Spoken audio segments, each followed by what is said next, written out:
Assalamualaikum warahmatullahi wabarakatuh. Hari ini adalah pertemuan kedua kita, materi statistik 2 mengenai analisis regresi sederhana. Nah, sebenarnya analisis regresi sederhana ini sudah dipelajari saat semester 1 ya. Namun ini kita ulang sedikit, kemudian lanjutannya nanti kita akan mencari standar error.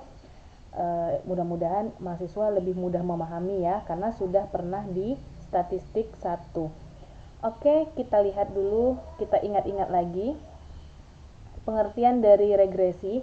Regresi ini bahasa lainnya adalah pengaruh ya. Jadi analisis regresi merupakan analisis ketergantungan satu atau lebih variabel bebas terhadap variabel terikat, atau ya, analisis regresi merupakan analisis pengaruh satu atau lebih variabel bebas terhadap variabel terikat. Ini analisis regresi.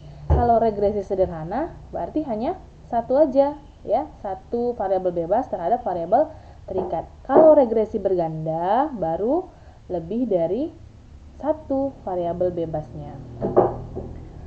Istilah yang ada pada regresi itu mungkin sudah tidak asing lagi, ada Y dan X. Y ini adalah variabel terikat atau dependent variable, sedangkan X adalah variabel bebas atau independent variable.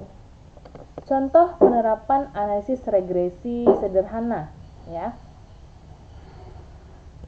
Yang pertama ada pengaruh pendapatan terhadap konsumsi rumah tangga.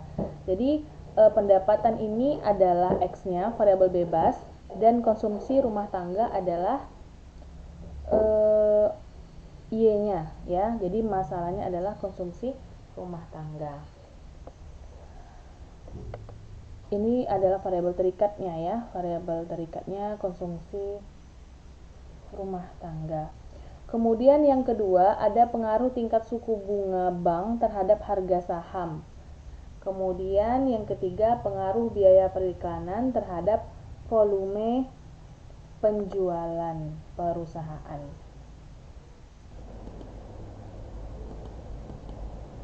Baik, kita lanjut mengenai persamaan regresi. Nah, ini mahasiswa tentu tidak asing lagi. Persamaan regresi linear sederhana yaitu Y sama dengan A ditambah BX, di mana Y ini adalah nilai yang diramalkan atau variabel terikatnya, sedangkan A adalah konstanta, B adalah koefisien regresi, dan X adalah variabel bebasnya. Nah, di sini kita dapat melihat rumusnya ya, N, di mana N ini adalah jumlah datanya, sigma X dikali Y. Nah, ini kan variabel X dikali variabel Y, sigmanya jumlahnya berarti ya, dikurang sigma X dikali sigma Y per N kali sigma X kuadrat dikurang sigma X dikuadratkan. Jadi ini beda ya, sigma X kuadrat dengan sigma X dikuadratkan. Kemudian setelah dapat nilai B, kita bisa cari nilai A dengan rumus sigma Y dikurang B dikali sigma X per N. Nah, ini kalau mungkin ada perbedaan dengan yang statistik 1 ya, misalnya ada beberapa buku yang rumusnya tidak seperti ini. Nah, itu hasilnya akan sama aja ya, karena kan beberapa buku membuat perbedaan sedikit, tapi itu maksudnya tetap sama. Kita masuk contoh kasus. Sebuah perusahaan ingin mengetahui pengaruh biaya promosi terhadap volume penjualan. Datanya sebagai berikut. Nah, kan biaya promosi adalah X ya, variabel bebas, sedangkan volume penjualan adalah variabel terikatnya Y. Di sini ada tabel jika promosinya 5 ya, misalnya gitu ya. Biaya promosinya 5, maka penjualannya 40. Kalau promosinya 7, penjualannya 50. Kalau promosinya 10, biaya penjualannya 60. Nah, di sini kita ingin melihat pengaruh dan hubungan antara biaya promosi dengan terhadap penjualan ya, terhadap volume penjualan. Berarti kita harus cari regresi dan korelasinya. Korelasi adalah nilai R-nya. Seberapa kuat hubungan antara biaya promosi terhadap volume penjualan. Nah, di sini sekarang tugas mahasiswa ya. Mahasiswa yang akan mengisi titik-titiknya. Ini kan berdasarkan tabel tadi ya, variabel X dan variabel Y. Nih.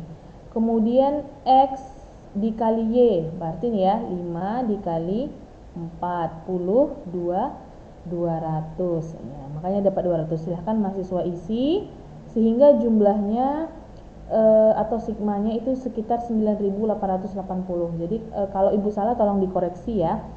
Nah, kemudian X kuadrat berarti nilai X dikuadratkan. Tentu kalau ini X-nya 5 berarti 5 kuadrat 25 ya.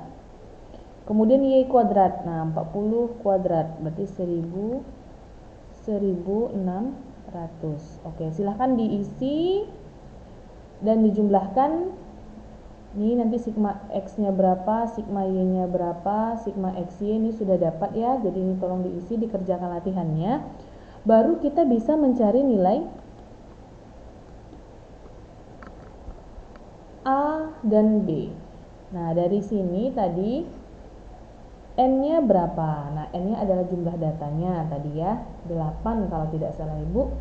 Kemudian sigma XY-nya berapa? Dikali, dikurang sigma X dikali sigma Y. Dimasukkan nilai-nilainya ya, sehingga didapatkan 2,283. Begitu juga untuk mencari nilai A. Silahkan dicari sehingga hasilnya 34,2385. Kemudian seandainya setelah dapat nilai A dan B, nah kita kan udah dapat tadi ya, maka kita masukkan ke dalam persamaannya. Persamaannya tadi kan Y sama dengan A ditambah BX.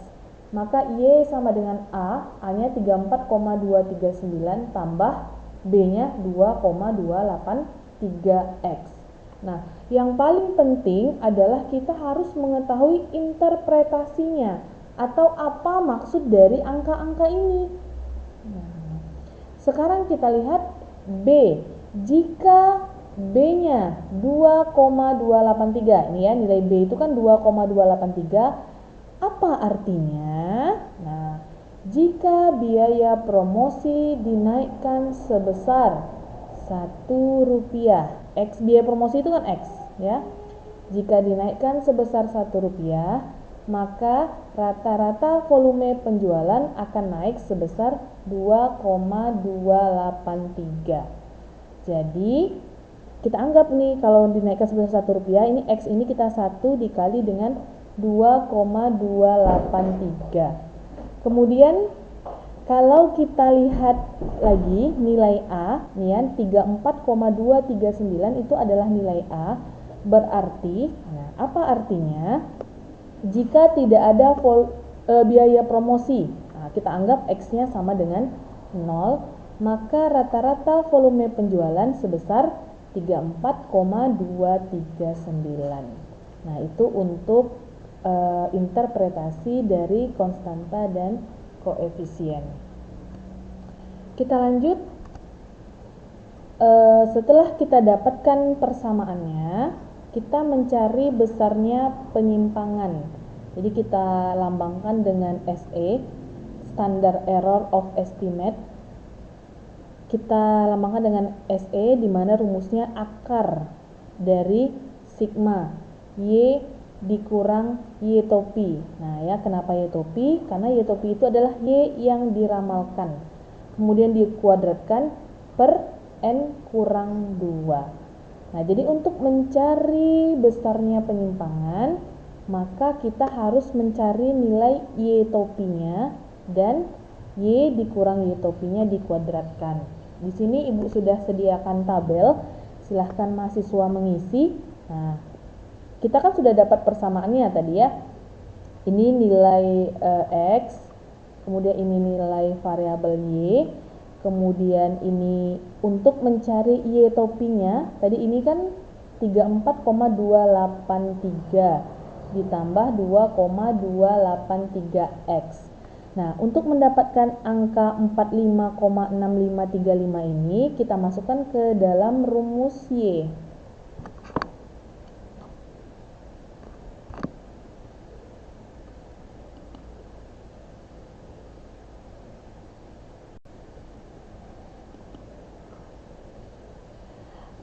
Ini kita masukkan ya.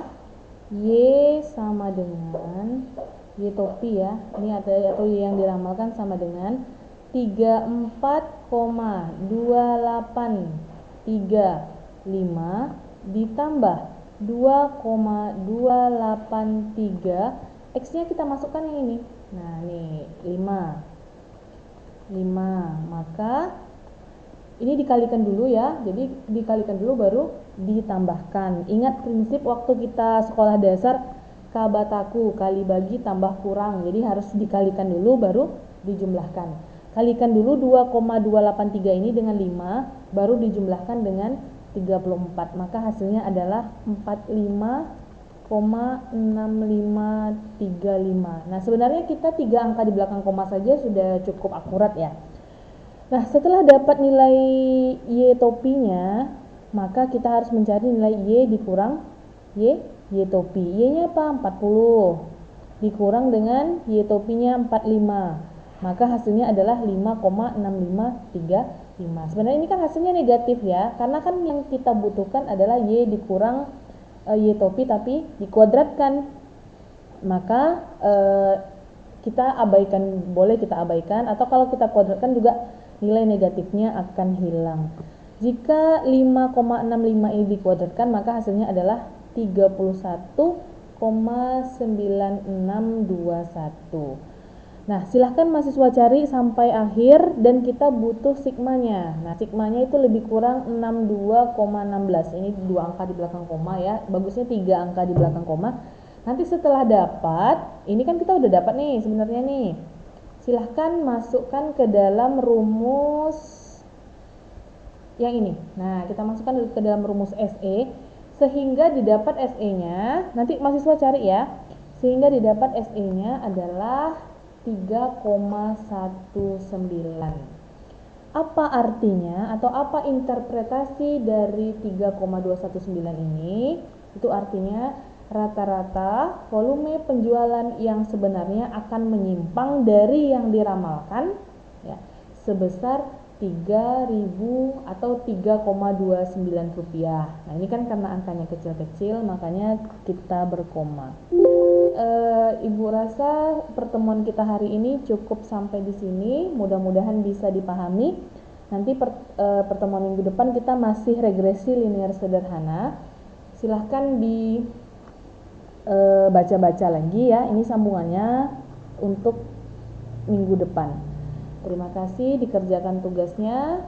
Assalamualaikum warahmatullahi wabarakatuh.